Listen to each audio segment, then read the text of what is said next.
taking any project that we receive from God. But before we go to the study, we look back to study 6th year.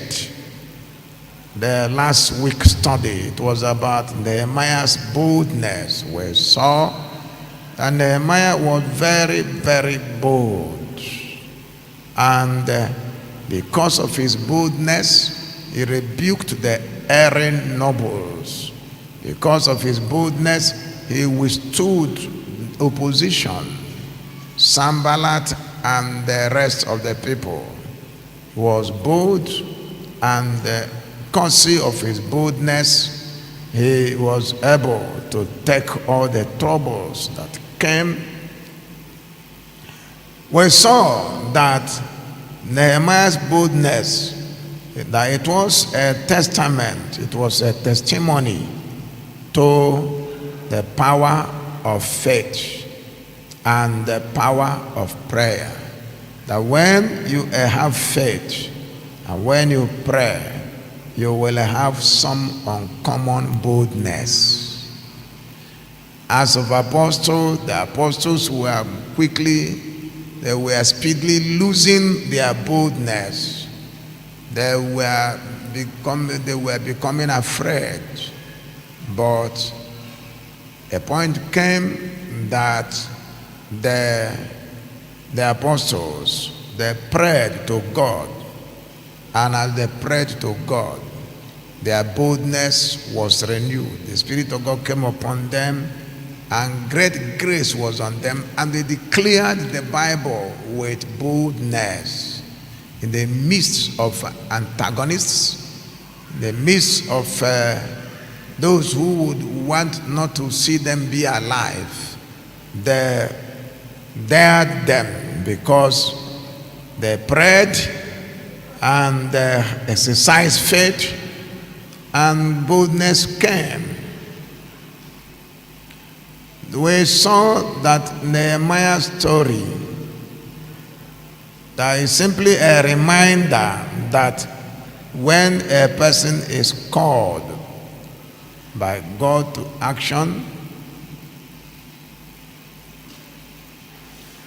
that we, or they're called to action, they're called by God to undertake a project for him, can overcome any obstacle when the person has a right mindset and when the person has a right support.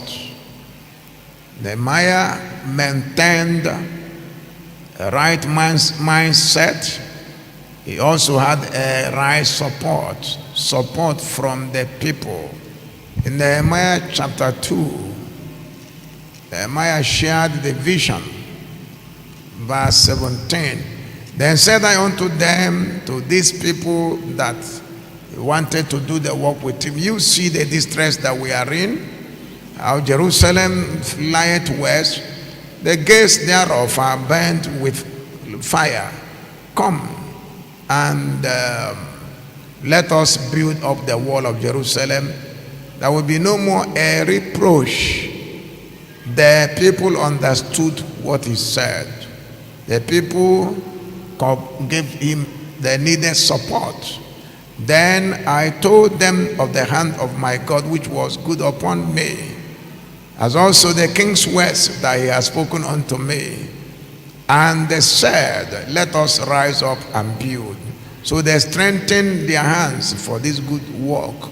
So we find that Nehemiah had faithful supporters, sincere and genuine supporters around him. And when he shared the vision, the people bought into it and gave their support. And with this support, Nehemiah was able to withstand the opposition of Sanballat and co, and then went ahead to accomplish the calling, the rebuilding project in the midst of opposition. In chapter 4 of Nehemiah, we saw that there was a mindset that Nehemiah has been able to transfer to the people working with him. They were there when Sanballat and Tobiah and all the rest were mocking the work, mocking them. At the end, when Nehemiah stood to speak, the people haven't had Nehemiah speak. Whatever opposition, whatever mockery that the people were mocking, the few words from Nehemiah cancelled all of those things, flushed out all those negative words, stabilized their minds, because the people had good mindset. So they supported Nehemiah. In the midst of opposition, they did not abandon Nehemiah to his fate. They did not say the vision is your vision, and they abandoned him to carry it on. No, they gave him the support he needed, and with that support, they were able to forge ahead, even in the midst of wars and opposition coming from all sides.